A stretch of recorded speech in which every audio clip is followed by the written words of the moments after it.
Hi, you're listening to the Full Circle Network on our podcast about Lovecraft Country. Today, we're not only going to be covering the most recent episode of Lovecraft Country, Episode 4, A History of Violence, but also, because we missed last week, we're going to be covering Episode 3, Holy Ghost. My name is James Preston Poole, lead critic for Full Circle Cinema. I'm Mark Tan, the managing critic of Full Circle Cinema. I'm Dominic Dold, and I am a critic at Full Circle Cinema as well. I'm Noah Levine. I'm a critic at Full Circle Cinema, and I write some features for them as well. So, because we got 2 episodes, let's not mince words too long. We're going to start off with Holy Ghost. Now, the summary of Holy Ghost is, hoping to mend her relationship with her sister Ruby, Letty turns a ramshackle Victorian home on Chicago's north side into a boarding house, an endeavor that stokes neighborhood racism and awakens dormant spirits stuck in the house. Meanwhile, Atticus remains burdened by a guilty conscience as George's wife, Hippolyta, presses him for the full story on what happened in Arnhem. Okay guys, so what did you think of this episode? Honestly, I was super turned off by episode 2. It just took such a 180 for me, and I hadn't read the book, so I guess it's also partly my fault for not understanding how the story moves and how kind of bonkers it gets and how soon it gets so bonkers. So I was kind of really excited that we were getting a more grounded episode with supernatural elements, and that's why I loved the first episode, because I feel like it really contained its elements and knew when to use them. And I really like this kind of twist on the kind of haunted house tale. And regardless of what you think of the narrative, the creature design is so damn awesome. Every one of these ghosts looked so freakish. It was almost like Burton-esque, at least like the baby head one. It's very like uncanny, a little silly, which kind of took me off guard, but at the same time, I kind of just like, you know what? I'm cool with these like gory, wacky looking ghosts. And I thought the whole arc they have at the end where, you know, they get to move on and they get to like kind of get rid of that evil kind of mean ghost to the doctor who did that to them. And I just think it flexed the show's best muscles when it's dealing with grounded drama with their characters with this dash of really creepy horror elements. And I really very much like this episode. Wish it would have carried over into the next one, but we'll talk about that later. I'm going to go ahead and second that. Holy Ghost was a particularly strong episode because it was so self-contained. And of course, like you said, we can't talk about this episode without talking about the basketball player with the baby head. It's just a great image that stays with you. And the episode did what episode 1 did really well, which was balance great spooky genre entertainment while also having insightful commentary into the history of institutional racism in America. I think there was a lot of great character development regarding Letty and Atticus's relationship. And the episode still managed to further the overarching plot line by giving us an insight into the kinds of people who are in the Sons of Adam through the example of the man who owned this house. So for me, it was on par with episodes 1 and 2, which I both loved. And judging by this episode, I would figure that the series would just get better and better.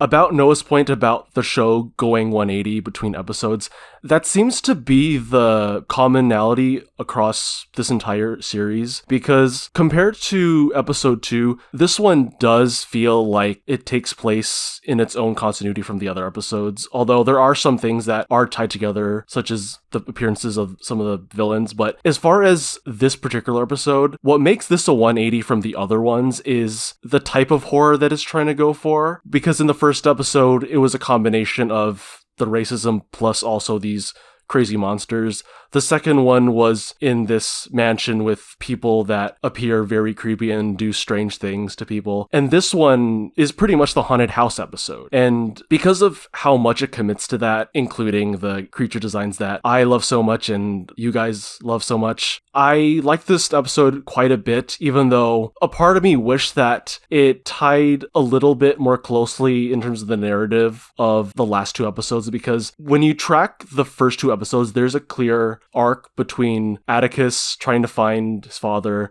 Second episode, he finds the father. Third episode, he's pretty much on the sidelines. This episode really is about Letty. And while I certainly like what we see of Letty, it was a little jarring just from the first few scenes to see this take such a different direction. But once it spends more time in this premise, I actually did like it a lot. And certainly from this episode, it sets up potential for the next couple episodes of something that I'm really into, which is changing genres every single episode. I'm gonna have to go ahead and do a hard disagree with you guys here, because I thought the episode was boring and a massive disappointment after really building up my hype after the second episode, which I know I'm kind of in the minority of online, but I don't care. I loved how crazy the show got pretty much instantly. And to see all of that build-up just get deflated, and all of the unique qualities of the second episode get replaced by a really bog-standard, stereotypical haunted house storyline, did absolutely nothing for me, and I was just waiting for the episode to end, which thankfully I stuck around, because after the main conflict with the house gets resolved, we eventually start to get back into the plot that was established by the second episode, which does carry over into the fourth. It felt really weird to take such a long detour, and I understand that they're trying to work in the owner of the house, what's his name, him something? What, the doctor? Yeah, because all I know, he was kind of based on a real person and he was crazy. but they at least kept up the continuity with that character by having his arm in the fourth episode. And so you kind of understand how he met his fate in that house. Oh, that was his arm? Yeah. Oh, I assumed it was someone who tried to get into that door, but I did not put it together that it was the previous owner. I thought it was just another explorer who met their kind of end. That's awesome. His name was Haram Epstein. Really unfortunate last name. Yeah, I could not have recalled that name if you had put a gun to my head. I mean, this show has a lot of very snooty, evil white men with complicated names. I see where you're coming from, Dom, but I would disagree that the episode is substandard, because I think in particular the direction is really lovely the whole way around, and Letty did need the kind of character development that Atticus got. So I appreciated getting to spend some time with her. However, I can't deny that it is a bit of a come down to suddenly go from this off-the-wall second episode into something a bit more slow. However, with HBO, I'm a little used to that. And I think that's why we have such different opinions on it, because we all react differently to the more wild aspects of the show. So some of us are going to be drawn to the crazier episodes, while others are going to prefer the more kind of grounded, self-contained. Let's just talk about the car scene where she breaks all the windows, and then the other characters pull up a car so they can hide all the weapons, and then in that whole sequence, and they get on their knees. I love that sequence. I thought it was so awesome, and it was cool. I mean,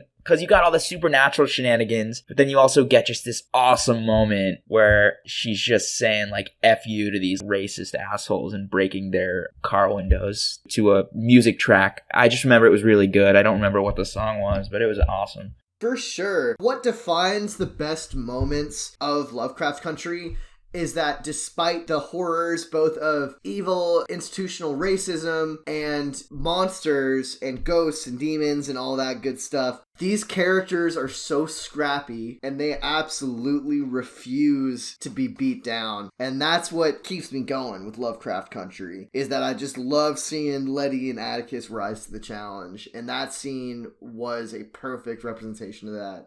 Absolutely, without a doubt. Even though they're pretty typical characters that we've seen before, they are so likable, both Atticus and Letty in this show. It's just very easy for me to empathize with them and root for them. And speaking of the relationship between Atticus and Letty, one of my favorite moments is just seeing Atticus try to approach Letty and how to be better to her. It's during this party scene where Atticus is basically seeing her, but he's a little bit unsure of what to do with himself. But then the more that he sees her and the more that he thinks about like what he's gone through, when we see him approach her and they kind of go off to the side and then they make out, like that moment was definitely a moment where I really saw just how human they were.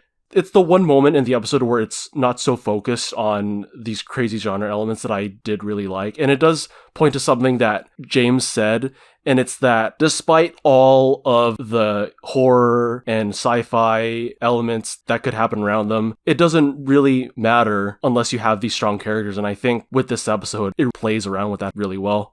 Yeah. Do we want to move on to the next episode, or? I was about to say just that. Does anyone have any final thoughts? Basically, it was a pretty simple episode, so I feel like we covered a lot of it. Yeah, and I want to say too, I don't think the episode was terrible or anything. I realized how negative my impressions came off, but there are certainly moments of brilliance in the show where I'm like, okay, that's actually really cool, and I'm glad they did that. For example, when Letty goes into the bathroom at the party and you see the ghost in the mirror, and you've seen that exact same scenario a million times in horror movies where she looks up and then slowly turns the mirror and notices the ghost behind her. But instead, she goes the complete opposite direction and notices Atticus instead, and it launches straight into their sex scene in the bathroom. Which, one thing that I've noticed, arguably the most common theme running through the show, is that in every single episode, there is one sex scene.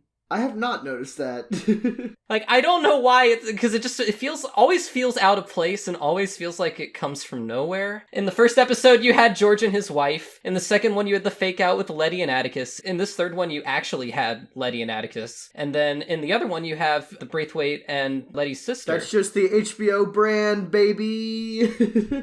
Go ahead and play some Marilyn Manson over it, and I'm sure I'll probably give it a 10 out of 10. Okay, on that note, let's go ahead and move on to episode 4, A History of Violence. So the summary for this episode is after Christina mysteriously shows up at Letty's doorstep, she confronts Atticus about his plan to return to Florida. Later, in search of missing pages to a crucial text, Letty, Tick, and Montrose head to Boston, while Hippolyta and Diana along for the ride. Back in Chicago, William nurses Ruby's disappointment over a squandered job opportunity.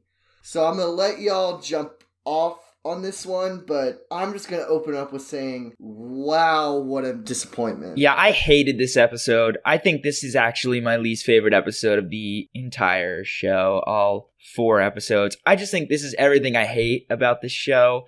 First off, I'm still grappling with the concept, all, the magical elements of this, because again, I didn't read the book. So already the motives for why the characters know this secret thing is under this secret museum and all that is already, at least for me, I could just be oblivious and not picking up on things. It's still a lot to comprehend and put myself in their shoes, why they're doing this, why they feel like this will definitely lead to the pages that they can use to read this, and I don't know. And I just think a lot of the episode bounces between 2 storylines where one of them is far more interesting than the other, and it's their journey to the center of the museum. And the other one, I don't even remember, it was her sister, right? Talking with the creepy dude. They have a little bit of a fling.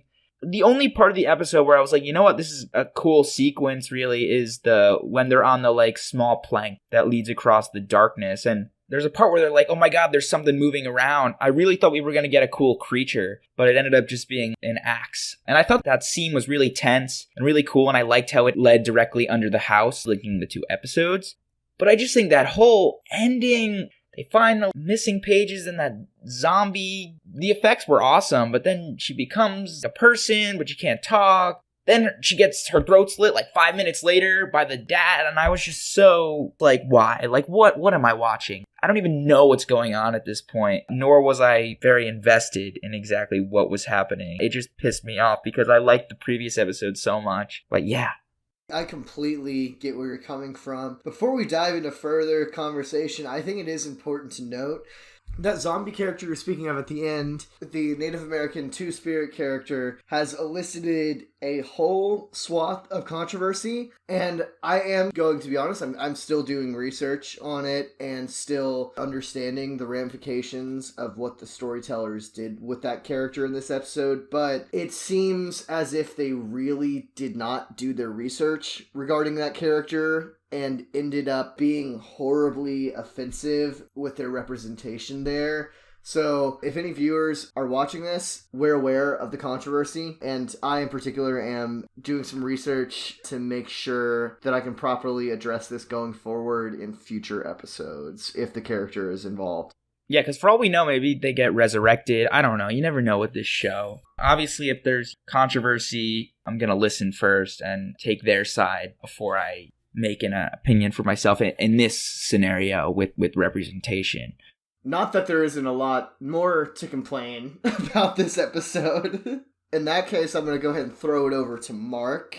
What Dom said about how disappointed he was with the shift in tone and genre to something that's a lot more mundane. Even though I didn't agree with him in terms of episode 3, I completely feel the same way with this episode because this felt very underwhelming as far as both a character piece and a genre piece. So I guess it is doing a 180 compared to the other episodes before, so it is sort of consistent, but it's consistent in a way that I just don't really like at all. You guys pretty much said everything that I was going to say anyway. I like that the ending of the episode, as they slowly get underground, it does tie into the house that we saw in the last episode, and I do like the idea of the show trying to play around with the adventure genre, and I definitely agree that that set piece works. But again, there's so much fat in this one this time around, particularly with Letty's sister, to where, at least so far, I don't know how this is going to be, but just from what we saw, it was completely useless compared to the main plot of it. Even in the execution of the adventure set pieces, I just felt pretty standard. It wasn't very interesting to watch.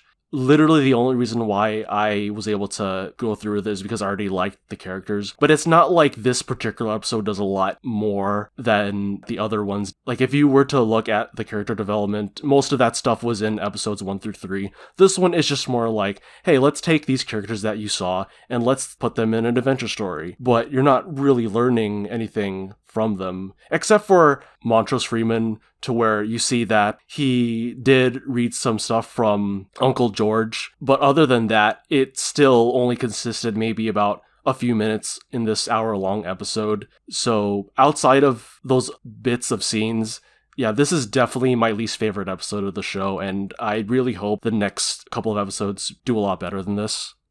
Yeah, there's a reason the majority of this episode has the characters swimming, because it feels like the writers are just treading water. They're not doing anything. Every plot and subplot just felt so stagnant in this until like the last 5 minutes. Really, it just felt like a waste of time. And watching episodes 3 and 4 back to back, I seriously contemplated, like, am I even gonna tune in for episode 5? That was me after episode 2. I honestly debated watching the rest of the show. Oh boy. So when it came to episode 4, I've liked every other episode. But this episode, there's no other way to put it. To me, it was just pure nonsense.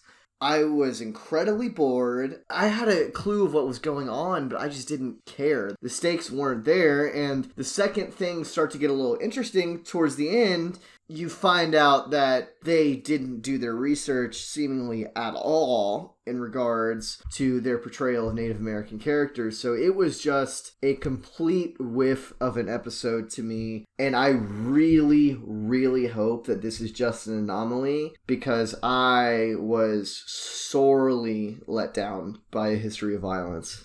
I think I watched the teaser for next week, and honestly, it didn't get me super excited. So I'm hoping things turn around, though.